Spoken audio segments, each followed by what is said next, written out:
Hi everyone, in front of me I've got TCL NxtPaper 10s, and let me share with you how to change video resolution on this device.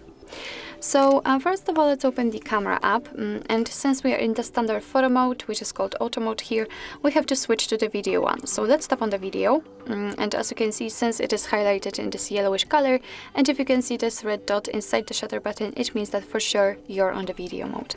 So now we can take a look at this option bar and enter the settings, which are in the left lower corner, not upper one. And as you can see here in the video section, we've got the video quality on the very first position. So this is the option we're looking for. And after tapping on it, you can see that we've got only two different options. The first one, which is currently applied, is 1080p with the ratio 16:9 and 30 frames per second. So all we can do is to simply change to 480p with ratio 4:3 and 30 frames per second again.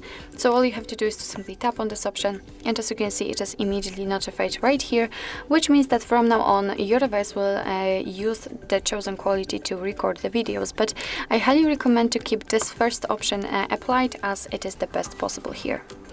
So actually this is it. This is how to change video resolution in your TCL NxtPaper 10s. Thank you so much for watching. I hope that this video was helpful, and if it was, please hit the subscribe button and leave the thumbs up.